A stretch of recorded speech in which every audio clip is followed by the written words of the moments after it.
محترم سامعین، السلام علیکم ورحمۃ اللہ وبرکاتہ۔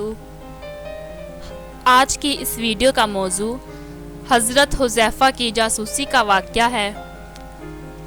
حضرت حذیفہ بن یمان سے ایک شخص نے جو کوفے کے رہنے والے تھے کہا کہ اے ابو عبداللہ، تم بڑے خوش نصیب ہو کہ تم نے اللہ کے رسول کو دیکھا اور آپ کی مجلس میں بیٹھے، بتاؤ تم کیا کرتے تھے؟ حضرت حذیفہ نے فرمایا، واللہ ہم جان نثار کیا کرتے تھے۔ نوجوان فرمانے لگے، سنیے چچا، اگر ہم حضور صلی اللہ علیہ وآلہ وسلم کے زمانے کو پاتے تو اللہ آپ کے قدم بھی زمین پر نہ رکھنے دیتے، اپنی گردنوں پر اٹھا کر لے جاتے۔ آپ نے فرمایا، بھتیجے لو ایک واقعہ سنو۔ جنگ خندق کے موقع پر رسول اللہ صلی اللہ علیہ وآلہ وسلم بڑی رات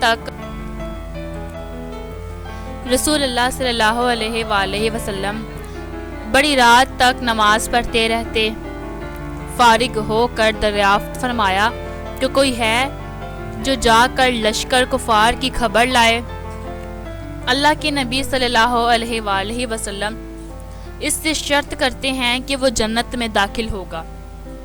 کوئی کھڑا نہ ہوا، کیونکہ خوف کی، بھوک کی اور سردی کی انتہا تھی۔ پھر آپ دیر تک نماز پڑھتے رہے۔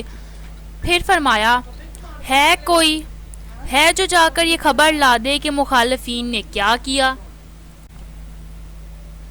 اللہ کے رسول اسے مطمئن کرتے ہیں کہ وہ ضرور واپس آئے گا، اور میری دعا ہے کہ اللہ تعالیٰ اسے جنت میں رفیق کرے۔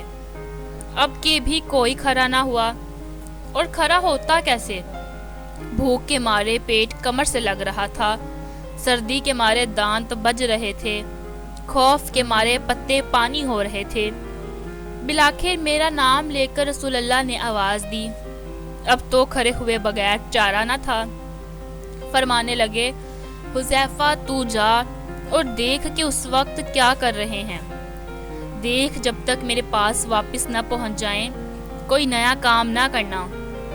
میں نے بہت خوب کہہ کر اپنی راہ لی اور جرأت کر کے مشرکوں میں گھس گیا۔ وہاں جا کر عجیب حال دیکھا کہ دکھائی نہ دینے والے اللہ کے لشکر اپنے کام پھرتی سے کر رہے ہیں۔ چولہوں پر سے دیگیں ہوا نے الٹ دی ہیں، خیموں کی چوبیں اکھڑ گئی ہیں، آگ جلا نہیں سکتے، کوئی چیز اپنے ٹھکانے نہیں رہتی۔ اس وقت ابو سفیان کھڑا ہوا اور بآواز بلند منادی کی کہ اے قریشیو، اپنے اپنے ساتھی سے ہوشیار ہو جاؤ، اپنے ساتھی کو دیکھ بھال لو، ایسا نہ ہو کہ کوئی غیر کھڑا ہو۔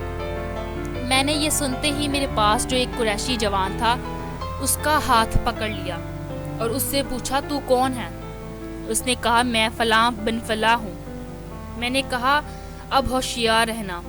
پھر ابو سفیان نے کہا، قریشیوں، اللہ گواہ ہے، ہم اس وقت کسی ٹھہرنے کی جگہ پر نہیں ہیں، ہمارے مویشی، ہمارے اونٹ ہلاک ہو رہے ہیں۔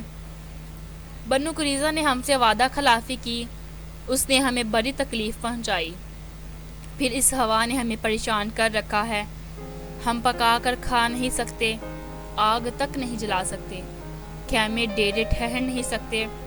میں تو تنگ آ گیا ہوں، اور میں نے تو ارادہ کر لیا ہے کہ واپس ہو جاؤں، بس میں تم سب کو حکم دیتا ہوں کہ واپس چلے جاؤ۔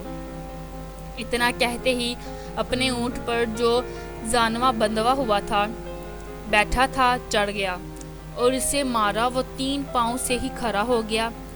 پھر اس کا پاؤں کھولا۔ اس وقت ایسا اچھا موقع تھا کہ اگر میں چاہتا ایک تیر میں ہی ابو سفیان کا کام تمام کر دیتا، لیکن رسول اللہ نے مجھ سے فرمایا تھا کہ کوئی نیا کام نہ کرنا، اس لیے میں نے اپنے دل کو روک لیا۔ اب میں واپس لوٹا اور اپنے لشکر میں آ گیا۔ جب میں پہنچا ہوں تو میں نے دیکھا رسول اللہ صلی اللہ علیہ وآلہ وسلم ایک چادر کو لپیٹے ہوئے جو آپ کی کسی بیوی صاحبہ کی تھیں نماز میں مشغول ہیں۔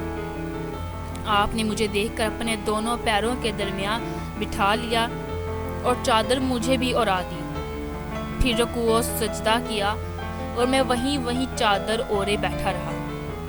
جب آپ فارغ ہوئے تو میں نے سارا واقعہ بیان کیا۔ قریشیوں کے واپس لوٹ جانے کی خبر جب قبیلہ غطفان کو پہنچی تو انہوں نے بھی سامان باندھا اور واپس لوٹ گئے۔ اور روایت میں ہے حضرت حذیفہ فرماتے ہیں جب میں چلا تو باوجود کڑاکے کی سخت سردی کے قسم مجھے یہ معلوم ہوتا تھا کہ گویا میں کسی گرم حمام میں ہوں۔ اس میں یہ بھی ہے کہ جب میں لشکر کفار میں پہنچا ہوں اس وقت ابو سفیان آگ سلگائے ہوئے تاپ رہا تھا۔ میں نے اسے دیکھ کر پہچان کر اپنا کمان چڑھا لیا اور چاہتا ہی تھا کہ چلا دوں، اور وہ بالکل زد میں تھا۔ ناممکن تھا کہ میرا نشانہ کھالی جائے، لیکن مجھے رسول اللہ کا یہ فرمان یاد آ گیا، کوئی ایسی حرکت نہ کرنا کہ وہ چوکنے ہو کر بھڑک جائیں۔ تو میں نے اپنا ارادہ ترک کر دیا۔ جب میں واپس آیا اس وقت بھی مجھے کوئی سردی محسوس نہ ہوئی، بلکہ یہ معلوم ہو رہا تھا کہ گویا میں حمام میں چل رہا ہوں۔ ہاں، جب حضور کے پاس پہنچ گئے بڑے زور کی سردی لگنے لگی اور میں کپ کپانے لگا تو حضور نے مجھے اپنی چادر اڑا دی۔ میں جو اوڑھ کر لیٹا تو مجھے نیند آ گئی اور صبح تک پڑا سوتا رہا۔ صبح خود رسول اللہ نے مجھے یہ کہہ کر جگایا، اے سونے والے بیدار ہو جا۔ اور روایت میں ہے کہ جب اس تابعی نے کہا کہ کاش کہ ہم رسول اللہ صلی اللہ علیہ وآلہ وسلم کو دیکھتے اور آپ کے زمانے کو پاتے، تو حذیفہ نے کہا کاش کہ تم جیسا ایمان ہمیں نصیب ہوتا کے باوجود نہ دیکھنے کے پورا اور پختہ عقیدہ رکھتے ہو۔ برادر زادے، جو تمنا تم کرتے ہو یہ تمنا ہی ہے، نہ جانے تم ہوتے کیا کرتے، ہم پر تو ایسے کٹھن وقت آئے ہیں۔ بحوالہ تفسیر ابن کثیر جلد 4۔ آج کا یہ خوبصورت واقعہ آپ کو کیسا لگا؟ کمنٹ کر کے اپنی قیمتی رائے کا اظہار ضرور کریں، اور مزید اچھے واقعات کو سننے کے لیے چینل کو سبسکرائب کر دیں۔ اپنی دعاؤں میں یاد رکھیں۔ اللہ حافظ۔